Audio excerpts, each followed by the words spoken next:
하나님의 말씀은 여호수아 20장 1절에서 9절까지의 말씀입니다. 우리 말씀 함께 봉독하겠습니다.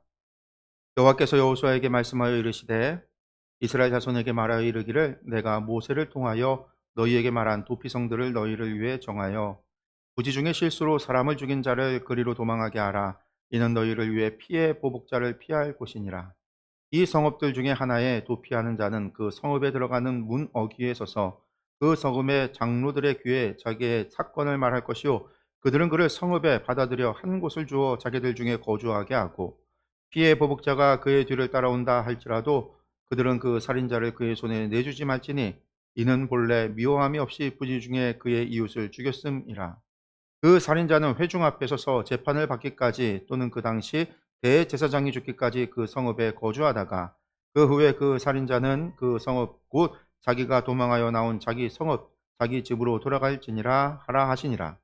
이에 그들이 납달리의 산지 갈릴리 게데스와 에브라임 산지의 세겜과 유다 산지의 기럇 아르바 곧 헤브론과 넓고 동쪽 요단 저쪽 르우벤 지파 중에서 평지 광야의 베셀과 갓 지파 중에서 길랄 라목과 므낫세 지파 중에서 바산 골란을 구별하였으니 이는 곧 이스라엘 모든 자손과 그들 중에 거류하는 거류민을 위하여 선정된 성읍들로서 누구든지 부지 중에 살인한 자가 그리로 도망하여 그가 회중 앞에 설 때까지 피해 보복자의 손에 죽지 아니하게 하기 위함이라.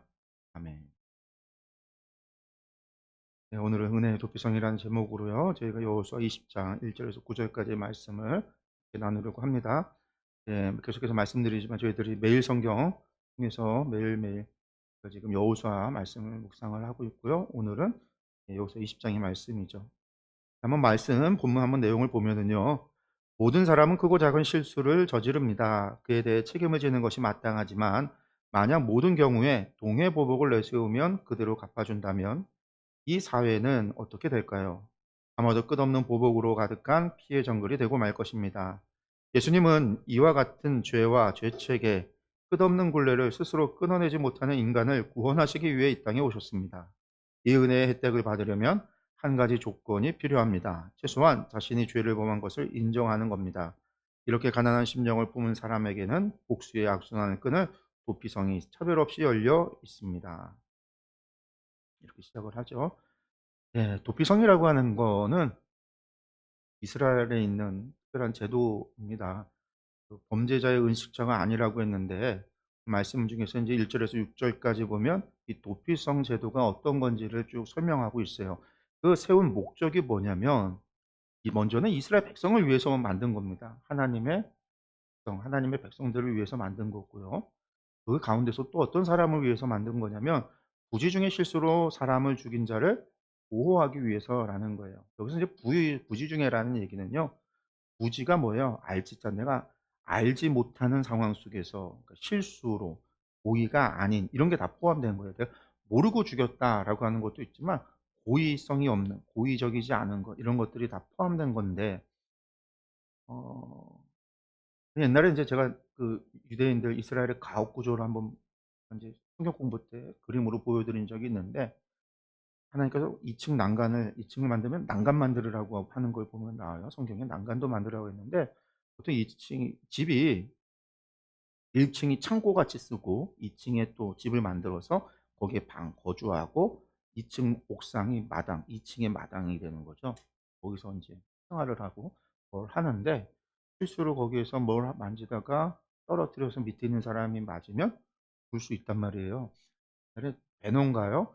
옛날 배너였는지 기억이 안 나는데 아마 배너였던 것 같은데 그 2층에서 뭐 하다가 사람 지나가는 그거에 그 구경을 하다가 뭘 떨어뜨려서 밑에 있는 사람이 맞아서 죽는 일이 발생해서 그런 인제 사건에 휘말리게 되는 범죄자가 되는 아마 기억으로는 배너인지 아니면 옛날 예수님 시대 당시의 영화예요.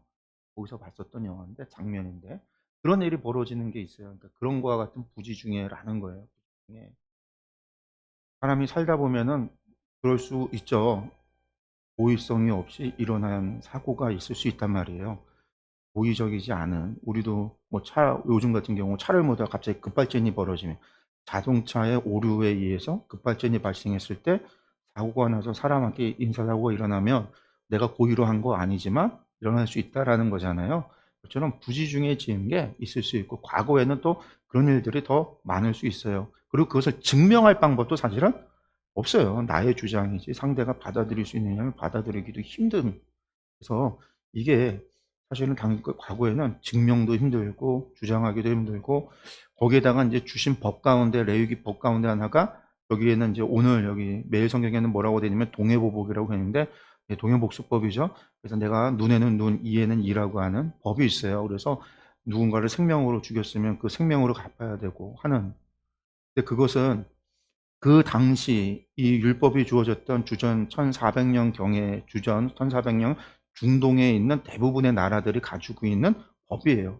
이스라엘만이 가지고 있었던 법도 아니고 율법에 하나님께서 이스라엘에게만 줬던 법이 아니라 거기 보면 함무라비 법전이라고 해서 그 바벨론에 보면 그 법전에도 그 동해복수법이 있어요. 똑같이 눈에는 눈, 이에는 이라고 하는 법이 있어요. 근데 당시에 왜 그런 법을 만드냐면 범죄를 억제하기 위해서 네가 범죄를 저지르면 똑같이 당한다라고 하는 억제력을 가지고 있기 때문에 그런 법을 주는 거거든요. 이스라엘도 마찬가지예요. 그게 법을 억제하고자 주시는 법이에요. 그래서 무조건이 억제력을 가지고 있는데 고의로 한 사람에게는 그 법을 통해서 그 사람을 갖다 심판할 수 있겠지만 부지 중에 지은 사람에게 그 법을 적용을 하면은요 실수로 한 건데 죽어야 된다라는 거죠. 실수를 했는데 내가 똑같이 그런 법을 이제 죽음이라고 하는 법을 받아야 된다라고 한다면 이 실수로 한 거에 대해서는 억울하지 않겠느냐라는 거잖아요. 이러한 부분에 있어서 이 도피성 제도가 주어진 거예요. 그래서 부지 중에 실수로 사람을 죽인 거에 대해서 보호하기 위해서 이렇게 되어져 있는 거예요. 다른 것들 뭐 상해 입히고 도둑질하고 강도짓하고 가는 이런 것들에 대한 부분이 아니라 이스라엘 백성들 가운데 부지 중에 고의성이 없이 실수로 인해서 누군가를 죽이겠을 때 일어난 거다. 그러니까 이게 흔한 법은 아니죠. 흔하게 일어나는 일은 아니에요. 집에서 마을에서 흔하게 일어날 수 있는 건 아니에요. 도둑질이나 뭐 흔하게 일어날 수 있을지 몰라도 여러 1년 중에 뭐 몇 번 일어날 수 있을지 몰라도 이거는 그렇지 않은 거죠. 아는 거예요. 이 도피성에 들어가기 위해서 용의자는 어떤 절차를 밟아야 되냐면 먼저 도피성까지 도망을 가야 돼요. 자기 마을에서 도망을 가야 되는데 우리가 뒤에 나오면 동쪽의 세 성, 요단강 서편의 세 개의 성, 그래서 북쪽과 중부, 중앙과 남부 지역에 하나의 세 개의 이제 성을 동서, 요단강을 중심으로 동서에 세 개의 성을 덮고 어디에 있던지 간에 이스라엘 사람들이 하루 만에 도착할 수 있는 거리에 세운 거예요. 그러니까 각 지역의 중심에 있다라고 보면 돼요. 그래서 이스라엘에 가면은요, 도피성은 이쪽으로 가면 도피성입니다라고 하는 안내 표지석들이 있어요. 길 가운데. 그래서 누구든지 도피성으로 도망갈 수 있도록 하루 사이에 해가 떨어지게 하루 만에 하루길 만에 도피성에 도달할 수 있도록 그렇게 도피성들을 세워놨는데 그 도피성으로 도망을 가면은요 먼저 무슨 일이 있어지냐면요 장로들에게 자신의 사건을 이야기하라고 했잖아요. 그게 뭐냐면 당시에 이스라엘의 성읍은 바깥에는 이제 밭이 있고 초원이 있고 성이 있고 성 안에 사람들이 있고 또 성 바깥에도 사람들이 사는데 성에 들어오는 성문 앞에 누가 있냐면 그 도시에 장로들이 보통 성읍에 있어요. 그럼 거기서 뭐 하냐? 거기서 재판을 하는 거예요, 재판. 우리가 이제 거기 어디서 알 수 있냐면 룻기에서도 보면은요. 룻기에서 보아스가 밤에 이제 추수할 때 룻이 밤에 와서 자기 이불 이 발치에 누워 있고 그걸 본 다음에 다음날 내가 기업 물어주겠다라고 얘기한 다음에 다음날 어디를 가냐면 성문 앞을 찾아러 가요. 왜 성문 앞을 가냐? 거기에 장로들이 있기 때문에. 그럼 거기서 뭘 하냐? 재판을 하는 거예요. 성문 앞이 재판을 하는 곳이에요. 그리고 장로들이 있는 곳이에요. 이스라엘 예루살렘도 마찬가지예요. 왕정이 돼서도 마찬가지인데 왕정이 돼서도 성문 앞, 다윗성 문, 예루살렘의 성문 앞이 재판이 일어나는 거예요. 그래서 압살롬이 뭐예요? 성문 앞에 서갖고 압살롬이 거기 있어서 다윗에게 재판을 받으러 오는 이스라엘 사람들이 오면 그 사람들한테 어떻게 해요? 압살롬이 왕은 바빠서 여러분들 재판할 시간 없고 나한테 얘기하면 내가 재판해 주겠다고 자기가 백성들의 재판을 다 하는 거예요. 그러면서 다윗은 바쁘다고 뭐가 바쁜지 모르겠는데 맨날 바빠서 당신들 돌아볼 시간이 없다고. 그래서 압살롬이 사람들의 민심을 훔쳐가잖아요. 재판을 해서 어디서? 성문 앞에서. 그러니까 성문 앞이라고 하는 곳이 재판소예요. 오늘날로 치면 거기가 재판소예요. 재판소. 그리고 거기에 있는 장로들이 재판관인 거예요, 재판관. 그래서 지금 이제 도피성에 가면 그 성문 앞에서 장로들에게 이야기를 하라는 거죠. 무슨 얘기? 자신이 지금 도망 온 사람이라는 것을 이야기하는 거예요. 누군가가 자신을 죽이려 한다라는 걸 이야기하는 거고, 왜 그러면 어떤 일이 벌어졌는가? 어떤 일로 인해서, 실수로 인해서 자기가 부지 중에 누군가를 죽였습니다라는 이야기를 하는 거예요. 그러면 장로들은요, 어떻게 해야 돼요? 그 사람을 도피성으로 자신의 성 안으로 받아들여서 그 사람이 머물 수 있는 집을 내어주고, 그리고 나서 또 있는 거죠. 그러면 이제 그 사람을 잡으러 오는 사람이 있을 거 아니에요. 죽이려고 쫓아오는 사람이 있으면 그 사람을 받아서 이야기를 또 듣는 거예요. 그리고 그 사람이 오면은요, 이제 고소인이 있고 피고인이 있고, 그래서 이제 재판이 벌어져요. 그래서 뒤에 보면 도피성에서 보호받다가 자기 고향으로 돌아갈 수 있는 때가 언제냐고 해서 6절 말씀을 보면 그 살인자가 회중 앞에 서서 재판을 받기까지, 혹은 대제사장이 죽기까지, 두 가지의 경우인데 재판을 받는다는 게 그거예요. 살인자가, 그러니까 죽은 자의 가족들이 왔을 때 이 살인자의 재판이 벌어지는 거죠. 거기서 그 재판에서 증인은 2명 이상의 증인이 있어야 되고요. 그래서 재판을 벌여요. 근데 거기에서 이게 실수다, 부지 중에 지은 거다, 그러면요 다시 성 안으로 보호받을 수 있고요. 그걸 죽이려고 왔던 사람들은 돌아가야 돼요. 죽은 자의 가족들은 돌아가야만 되는 거예요. 혹은 거기서 재판을 했는데 이게 거짓말인 거예요. 주장이 거짓말이. 그럼 어떻게 되냐면 도피성에 받아들였던 그를요 내어주게 되어 있어요. 내어주면 어떻게 될까요? 동해보수법에 따라서 살인자의 죄값을 치러야 되는 거예요. 그래서 그런 일들이 있고요. 그 다음에 또 하나는요. 그러면 보호받게 되면은요. 아, 부지중이 맞아. 그래서 도피성에 다시 보호받아야 돼. 그러면요. 언제까지 보호받느냐? 도피성에 들어간 뒤로는요. 도피성에 나올 수 없어요. 나가지 못해요. 언제까지 나가지 못하냐면요. 그 해에 그 사람이 도피성에 들어갔을 때 대제사장이었던 사람이 죽을 때까지. 그러면 그때 들어갔을 때 대제사장이 젊은 나이에 대제사장이 됐어. 이 사람이 앞으로 한 30년을 대제사장을 해야 돼. 그럼 이 사람은요, 도피성에서 30년 동안 못 나오는 거예요. 거기서 30년간을 살아야 돼. 들어갔는데 이 사람이 대제사장이 나이가 많은 분이었어요, 그때. 그래서 1년 만에 돌아가셨어. 그럼 1년 뒤에 나와야 되는 거예요.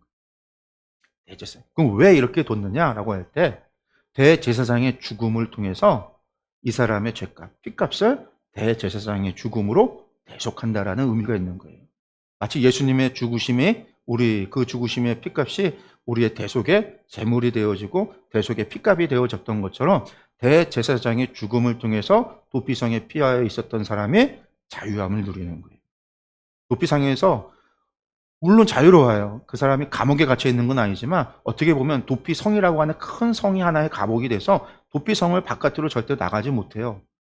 대제사장이 죽을 때까지 그곳에서만 살아가야 돼요. 자기 고향으로도 갈 수 없고. 물론 만나러 오는 사람을 만날 수는 있죠. 자기 가족들을 만날 수도 있고요. 이 사람이 계속해서 몇 년 오래도록 살아가려면요, 뭔가 재산이 있어야 되니까 고향에서 이 사람을 위해서 자꾸만 뭔가를 갖다 주고, 이 사람은 거기서 일을 하기 위해서, 돈을 벌기 위해서 뭔가를 할 거고, 또 그런 일들이 있겠지만, 어쨌든 그 성 자체가 그에게 있어서는요, 보호의 울타리이기도 하지만 나가지 못하는 감옥의 울타리도 되는 거예요. 그랬던 그가 대제사장의 죽음을 통해서 해방을 누리는, 자유함을 얻는 거죠. 우리가 죄의 종로로 됐다가 예수 그리스도의 대속의 죽으심으로 말미암아 우리가 자유함을 누리듯, 이 대제사장의 죽음을 통해서만이 이 사람은 고향으로 돌아갈 수 있다라는 거예요. 이게 도피성 제도예요. 도피성 제도. 그러니까 도피성 제도는요, 우리가 나눔을 보면은요, 범죄자를 위한 면죄부가 아니라, 그러니까 무조건 범죄자를 면죄부 주는 것이 아니라 또 다른 무고한 희생을 방지하기 위한, 그렇죠, 실수한 건데 그걸로 인해서 죽임당할 수 있으니까 방지하기 위한 공적인 안전제도였다라는 겁니다. 오늘날 교회가 억울하게 해를 입을 위험에 처한 사람들에게 도피성이 되어줄 방법이 무엇일지 나눠봅시다라고 했습니다. 그러니까 억울하게 해를 입을 위험에 처한 사람들에게 도피성이 되어줄 방법이 무엇인지. 예전에 경찰 공권력이 함부로 들어갈 수 없는 곳이 몇 군데가 있어요. 학교도 함부로 못 들어가요. 학교장의 허락이 없이 경찰이 함부로 들어오고, 교사의 허락이 없이 교실에 경찰이 함부로 들어올 수 없어요. 그게 교권을 보호하는 거였거든요. 지금은 모르겠습니다. 제가 학교 다닐 때 분명히 그랬어요. 그리고 교회라고 하는 것도요. 목회자나 신부의 허락 없이 교회 안에 들어올 수 없어요, 종교 지역에. 그래서 과거에 우리가 인제 60 항쟁 뭐 민주화 운동을 할 때 대부분의 사람들이 어디 가서 피해 있냐면 절에 가서 숨어 있거나 교회 명동성당이나 교회에 숨어 있거나 했다고요. 왜? 그 안으로는 못 허가 없이 못 들어가도록 되어져 있어요. 그래서 물론 그냥 예배를 드리거나 뭐 하기 위해서는 자유롭게 들어올 수 있지만 공권력을 행사하는 거에 있어서는 안 돼요. 그래서 옛날에 저희 인제 서울에서 데모 같은 경우 하는 경우에 민주화운동을 하거나 데모 같은 경우에 종로 쪽으로 항상 인제 청와대 쪽이나 를 향해서 진격을 이게 나아가니까 대부분 이제 대학생 학생운동 같은 경우는 중요 대학들에 모여서 해요. 서대문 지역 같은 경우는 연세대에 모여서 한 다음에 연세대부터 시청 그러니까 청와대가 시청 청와대까지 해서 행진 서울 행진을 해요. 고려대 성균관대 그쪽은 이제 저기 저기 대학로 그쪽에서 고려대나 그쪽에서 모여 갖고 이쪽으로 이제 행진해서 내려오고 사람들이 이렇게 모여서 그래서 이제 청와대로 가는 거거든요. 그런데 그럼 가다가 모이는 데가 다 이제 항상 이제 보면은 그 라인이에요. 시청이 있는 지역, 시청이나 장충공원, 신청호 그래서 광화문 쪽 뭐 이 지역으로 이제 모여서 딱 있다가 보면 대부분 이제 경찰들이 이제 체류탄 쏘고 진압하고 뭐 하다 보면 이제 거기서 뿔뿔이 흩어지는데 그때 인제 뭐 경찰의 진압이 과해서 이제 흩어져야 되는 상황이 벌어지면 도망가야 되는 상황이 벌어지면 요새 인제 한때 좀 요새 백골단이 또 나와 갖고 막 그러는데 당시에 인제 백골단들이 막 잡으러 쫓아가잖아요. 그럼 그때 대부분 어디로 도망가냐면요. 학교 일단 그 지역에 있는 학교들 단국대, 동국대만 학교로 도망가고 그리고 인제 명동성당에 많이 도망을 가요. 명동성당. 그 옛날에 김수환 추기경이 있을 경우에는 김수환 추기경은 앞에 나가서 이제 못 들어오게 막죠. 그게 인제 교회가 당시에 어떻게 보면 도피성 같은 그런 일을 했던 거예요. 범죄자가 아니지만 그들을 위해서 보호하려고 했던 도피성 같이. 그러니까 교회나 성당이 과거에는 그런 일들이 참 많이 있었습니다. 근데 사실 오늘날에 도피성의 역할을 하느냐라고 하면은요. 어려움이 있어요. 저는 이제 이거 말씀을 보면서 많이 인제 생각을 했는데 사회보장제도라고 하는 게 오늘날 많이 잘 되어져 있거든요. 사회보장제도가. 나라에서 국가에서 하는 제도가 잘 되어 있어요. 과거에는 국가가 하지 못했기 때문에 교회가 한 거예요. 감리교회도 태화재단이라고 하는 태화사회보장 사회 그 태화재단이라는 게 우리나라에서 가장 오래된 것 가운데 하나고 되게 큰 사회 이 보장 사회복지 제도 재단인데 옛날에는 이런 교회가 그런 걸 앞장을 섰거든요. 그러니까 정부가 따라오지 못했기 때문에 교회가 그런 것들을 했고 우리 감리교 같은 경우는 특히 사회공헌이 많잖아요. 학교를 세우고 특히 우리나라에 구한말에 감리교가 들어와서 한 일이 학교 세우는 일과 병원 세우는 일들을 했어요. 스탠리 부인 같은 경우도 또 선교사 같은 경우도 마찬가지고 배재학장 같은 경우도 마찬가지고 학교를 세우고 병원을 세우고 이런 일들을 많이 했어요. 그래서 태화 사회복지재단 같은 경우도 초기부터 만들어져서 오랜 역사를 가지고 그런 많은 일들을 했지만 지금은 국가에서 하는 사회보장 제도가 교회를 하는 거를 뛰어넘었단 말이에요 이미. 예. 이미 예산도 많이 주어졌고 많은 일을 해요. 그러니까 교회가 사회와 경쟁해서 이길 수가 없어요. 그러니까 교회가 하려고 들여다보면 이미 사회가 다 하고 있는 일이에요. 예 돌아가는 거니까 이제는 교회가 그런 것들에게 예 쫓아갈 게 아니라 사회가 하는 일에 대해서 교회가 하지 못하는 일을 해야 된다라고 보는 거죠. 근데 하지 못하는 게 나라에서 하는 사회복지에서도 소외되어져 있는 사람, 포함되어지지 못하는 사람들 그런 사람들의 교회가 관심을 가져야 되고 그런 사람들에게 교회가 도움이 돼야 되는데 그런 사람들은 누가 있냐면 그래서 오늘 하는 것들 가운데가 노숙자 사역이에요. 정부가 노숙자에 대해서 안 해요. 왜냐하면 정부에서 하려면 서류가 있어야 되고 그걸 위해서는요 근거가 있어야 돼요. 근거는요 뭐에서 나와요? 우리 주민등록번호에서 나오는 거예요. 누가 어떤 사람이 그 사람을 인증받고 인증된 그 사람을 향한 사회보장 제도가 이루어졌고 그것이 이렇게 되어졌다라는 서류로 결과로서 나와야 되는데 노숙자들 같은 경우는 그거조차 없는 사람들 이제 교회들이 서울 같은 경우는 좀 무료 급식을 하거나 지금도 노숙자들한테 가고 제가 아는 후배들 가운데서도 노숙자 예배라고 해서 항상 노숙자들을 위해서 시청 경 저기 서울역 앞에서 노숙자들 모아서 예배드리는 예배 모임을 하고 그들을 또 그런 사람들을 데려다 공동체를 하는 분도 계시고 그렇게들 해요. 근데 그거는 또 서울에 충주에서는 어떻게 해야 돼요? 우리가 노숙자 할 수 있을까? 근데 그것도 잘 못하는 게 교회 안에 노숙자들이 들어오면 일단 싫어해요. 네. 너무 냄새 나고 뭐 하니까 예배드릴 때 방해가 되고 사람들이 싫어한대요. 그래서 우스갯소리로 그런 옛날엔 그런 얘기 하잖아요. 백인 교회에 흑인 못 들어가게 막았고 부자들 교회에 가난한 사람 들어가면 막고 그래서 쫓겨난 거지가 교회를 못 가는 거지가 교회 앞에 있더니 어떤 분이 와 갖고 "당신 왜 여기 있냐? 너 교회에서 쫓겨났다." 그러냐고. "나도 쫓겨났다."고. 그랬더니 그분이 예수님이었더라. 그런 얘기 그런 이제 예와 이 또 있는데 어려운 부분이 있어요 물론. 분명하게 어려운 부분이 있어요. 그런 부분이 특별하게 사명감이나 특별한 우리가 그런 것을 가지고 하지 않으면 어렵다라는 거예요. 저희 교회에서 초기에 정한이라고 하는 친구가 왔었는데 나중에 노숙자가 됐거든요. 그래서 가끔 저희 교회에 와서 예배를 드려요. 근데 와서 예배를 드리면 너무 힘든 거예요. 그냥 다들 숨쉬기조차 힘들 정도로 친구가 자꾸 와 갖고서 뭔가를 요구하고 행패같이 부리기도 하고 그래서 제가 좀 뭐라고 그런 적이 있었는데 어쨌든 이런 부분들이 어려운 부분이 있어요. 우리가 어떻게 도피성이 되어야 되는가. 하나님 말씀에 순종하는 데 있어서 우리가 그런 것들을 내려놔야 되고 그런 것들을 받아들일 수 있는가라고 하는 부분에 있어서 고민해야 되는 부분이라고 생각이 듭니다. 목회자만의 고민이 아니에요. 이거는 성도들이 함께 고민하고 받아들일 때 할 수 있는 일입니다. 두 번째 나눔을 보면은요. 대제사장은 하나님과 백성 사이에서 죄 문제를 중재하는 사람이었습니다. 그래서 대제사장이 죽으면 도피성으로 피한 죄인의 문제가 종결 처리되었습니다. 영원한 대제사장이신 예수님의 십자가 죽음은 죄의 문제를 해결한 해방 사건입니다. 예수님 안에서 누리는 해방과 자유를 이야기해 봅시다라고 했는데요. 예수님 안에서 누리는 해방과 자유가 무엇이 있느냐라고 할 때 당연하죠. 우리가 먼저는 죄에서부터 자유함을 누렸다라는 거예요. 그것은 뭐냐면 우리가 죄의 종이었지만 죄를 거부할 수 있는 능력을 우리가 얻게 되는 거예요. 죄에 대해서 우리가 노할 수 있게 되어진다라는 거죠. 우리가 죄에 대해서 뿐만 아니라 죄책감으로부터 자유가 와요.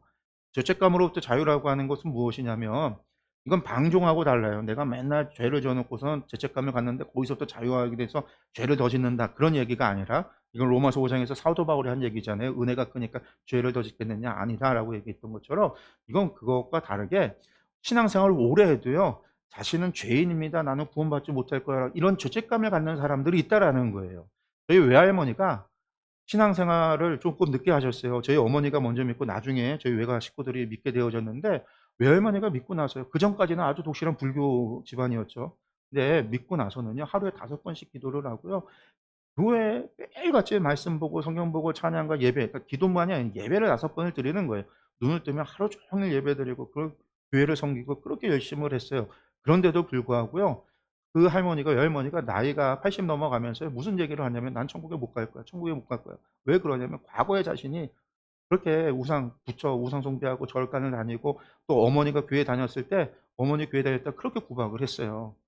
딸이 시집가서 교회를 나간 건데 제가 2살 때 어머니가 교회 나가기 시작을 했으니까 그렇게 구박을 하신 거예요.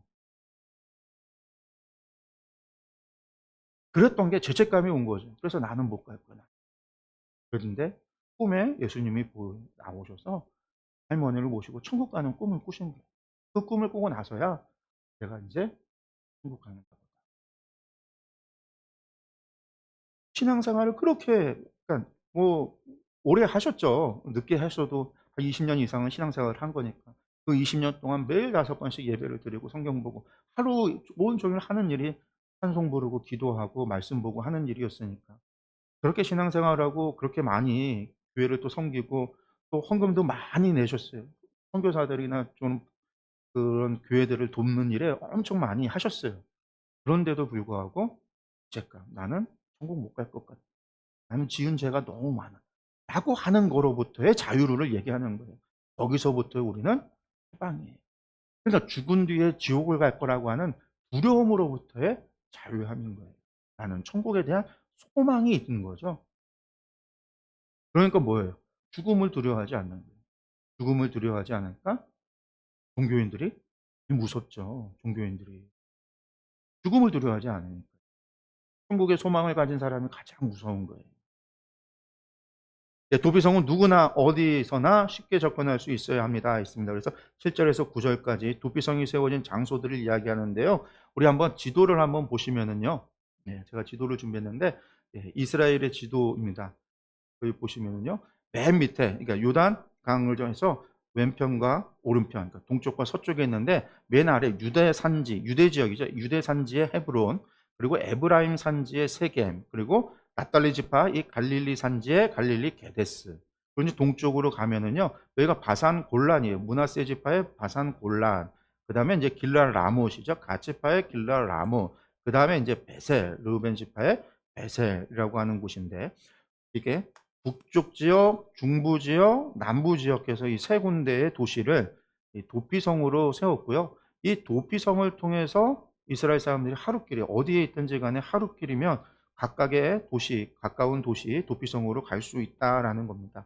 그럼 이 도피성을 피할 수 있는 도피성에 도망가서 보호받을 수 있는 사람은 누구냐? 이 혜택을 받을 수 있는 사람은 누구냐라고 했을 때 성경을 보면 이스라엘 모든 자손과 그리고 또 누구예요? 그들 중에 거류하는 거류민. 뭐예요? 이방인들이에요. 물론 이 이방인들이 저 옆 나라 살고 있는 블레셋 사람이나 모압 사람이나 암몬 사람이나 에돔 사람 얘기하는 거 아니에요. 그들 가운데 와서 거류민 된 사람들이라는 거예요. 그러니까 이 거류민 됐다라는 의미가 뭐냐면 우리가 성경을 그냥 읽어 나가면 아, 이스라엘 가운 사람들 가운데 이방인들이 섞여서 여기 지금 사는 사람이 있는가 보다 그 정도로 생각하는데 그런 얘기가 아닙니다. 여기 와서 사는 사람이라고 한다면요. 거류민이 되려면은요. 어떤 조건을 채워야지만 거류민이 될 수 있을까요? 여러분들이 유대인이에요. 여러분들 집에 집과 옆집과 요 마을이 다 유대인들이 여러분들이 유대인이라고 생각해요. 유대인들로 살고 있는데 거기에 이방인이 들어와서 살겠다라고 한다면 여러분들은 그 이방인에게 어떻게 하면 허락하겠어요? 어떤 조건을 채우면 허락한다고 하겠어요? 아, 그냥 들어와서 살아. 그러면 받아들이겠어요? 여러분들 유대인이라고 한다면? 아니죠. 제가 얘기하잖아요, 늘. 뭘 얘기해요? 너 와서 들어와서 살려면 너 우리처럼 똑같이 음식 구별해야 돼. 너 옛날 거기서 먹던 옛날에 먹던 돼지고기 갖고 와서 먹으면 안 돼. 그러면 너 부정하기 때문에 우리가 너하고 접촉해서도 안 되고 너 부정한데 네가 머무는 거, 네가 밟는 땅도 다 부정해져. 너 때문에 우리 마을이 다 부정해져. 안 돼. 그러니까 너도 우리 먹는 것처럼 똑같이 먹는 거 지켜야 돼. 그 얘기는 뭐예요? 율법을 지켜야지만 거류민이 되는 거예요. 거류민은 율법을 지키는 사람이 거류민인 거예요. 여호와의 율법을 지키는 사람이 거류민인 거예요. 정결한 사람이 거류민인 거예요. 정결한 사람이라는 건 제사하는 사람이 거류민이라는 거예요. 그러니까 다른 말로 이야기해서 대종은 최소한 대종을 안 했더라도 율법을 지키고 살아가는 사람들. 그런 사람이 거류민인 거예요. 그러니까 여기서 이방인이라고 생각해서 거류민이 이방인이야. 이방인이니까 다 그렇게 생각하면 안 돼요. 하나님의 말씀의 울타리 안으로 들어와서 그 말씀을 따라 살아가는 사람들에게 뭐가 주어진다? 혜택이 주어지는 거예요. 은혜가 주어지는 거예요. 물론 이방인들에도 그 은혜는 열려 있어요. 어떻게 열려 있어요? 그들이 이 문턱을 넘어서 들어와야. 하나님의 율법이라는 문턱을 넘어서 이 안에 들어와서 율법을 지켜서 같이 하나님의 거룩한 백성으로서의 삶을 살아가야 뭐가 되는 거예요? 은혜를 누릴 수 있는 거예요. 혜택을 받을 수 있는 거예요. 마치 예수님의 십자가의 죽으심이 온 인류를 위한 죄사함, 대속의 제물이 되셨고 그 예수님의 십자가의 보혈이 대속의 피가 됐어요. 모든 사람을 위해서 모든 인류를 향한 은혜를 베풀어 주셨어요. 그런데 모두가 그 은혜를 주었다고 해서 모두가 다 받느냐? 아니라는 거예요. 문턱을 넘어와야 그리스도의 십자가를 믿고 예수님을 믿는 사람, 그 이름을 믿는 자, 영접하여 그 이름을 믿는 자들만이 뭐예요? 구원함을 얻는다라고 그랬잖아요. 그런 사람들에게 은혜가 제공되어지는 거예요. 문은 다 열려 있지만 다 주어지지만 그걸 받는 사람이 은혜를 받는 거지 안 받는 사람, 거부하는 사람, 나 몰라라 하는 사람, 하는 사람에게는 주어지지 않는다라는 거예요. 도피성도 마찬가지. 우리가 성경을 볼 때 특히 이 토라 말씀을 볼 때 신명기 말씀 거류민이라는 얘기가 계속해서 나와요. 거류민. 그래서 제가 신명기 강의할 때도 계속해서 강조했던 거예요. 율법이라는 것 자체가 내가 가서 전하지 않으면 가르치지 않으면 가르쳐 지키게 하지 않으면 안 된다. 이스라엘이라는 나라가 섬에 있는 섬에 고립된 섬에서 자기들끼리만 사는 나라라고 하면 모르겠지만 그게 아니라 전 세계에서 가장 어떤 나라예요? 교류가 심한 곳에 위치한 거예요. 어떤 교류? 이집트 아프리카 문명과 아시아의 문명과 유럽의 문명이 교차되어지는 크로스되어지는 바로 그 정중앙에 이스라엘을 하나님이 갖다 놨어요. 거기서 이스라엘이 살아남기 위해서는 고립주의로 살아가는 게 아니라 개방해서 그들과 교류하고 받아들이고 문물이 통강하고 그렇게 해야지만 살아갈 수 있는 그 땅이에요. 그 땅에서 이런 율법을 주신 거는요. 교류하는 모든 사람을 어떻게 하라? 가르쳐 지키게 하라라는 거예요. 마치 내가 너 모든 민족으로 제자를 삼아 아버지 아들과 성령의 이름으로 세례를 주고 내가 너에게 분부한 모든 것을 가르쳐 지키게 하라라고 했던 것처럼 하나님은 이스라엘을 향해서 모든 민족으로 너희를 교류하고 너희와 만나는 모든 사람에게 율법을 가르쳐 지키게 해라. 그래야 너희가 거룩할 수 있다. 그래야 너희가 거룩한 내 백성으로 살아갈 수 있다. 그 얘기를 하신 거예요. 율법 자체가. 그러니까 이 거룩이라는 게 무조건 이방인이 아니라 물론 그들에게도 혜택이 주어지겠지만 그냥 주어지는 게 아니라 그들이 들어올 때만이.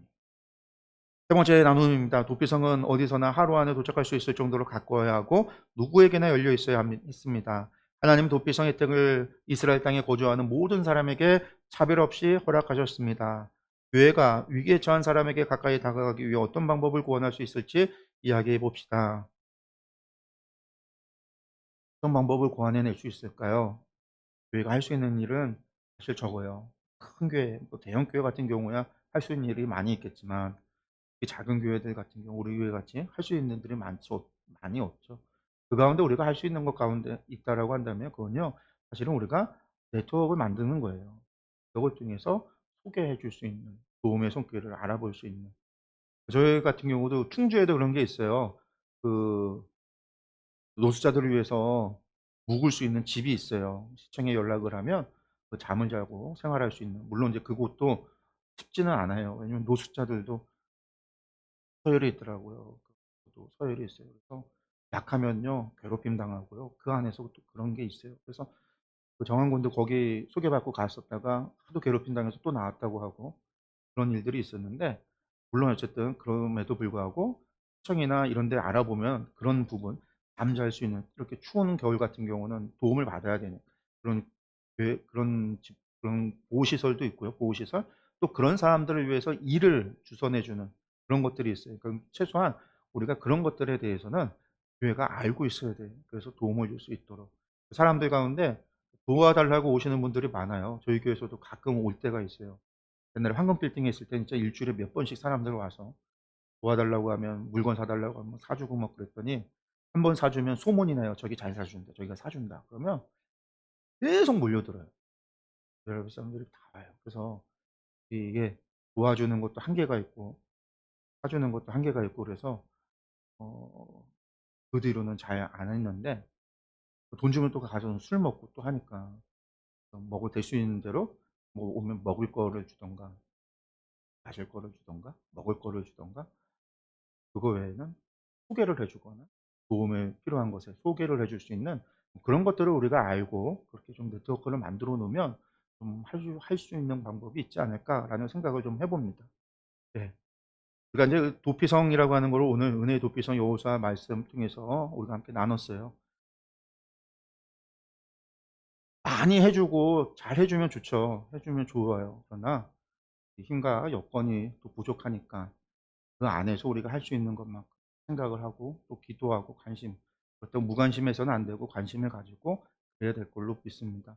왜냐하면 우리가 하나님 앞에 세상의 빛으로 소금으로 부름을 받았고 그리고 내 이웃을 내 몸과 같이 사랑하라고 하는 사랑의 법이 우리에게 있어서 가장 큰 하나님의 계명이기 때문에 하나님의 명령이기도 하고 그런 부분에 있어서 늘 기억하고 우리가 이것에 순종할 수 있도록 해야 힘써야 될 걸로 생각이 듭니다.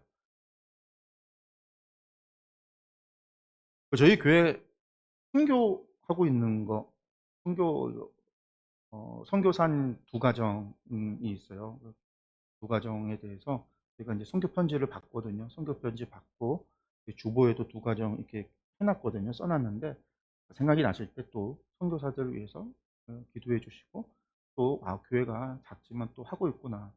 성도님들 선교 헌금 보내주시면 그중에서 매달 보낼 수는 없고 어렵지만, 그래도 이제 절기를 따라서 조금씩 이렇게 하고 있으니까 '아 교회가 또 하고 있구나.'라고 하는 거, '나누고 있구나.'라는 것도 기억해 주셨으면 좋겠어요.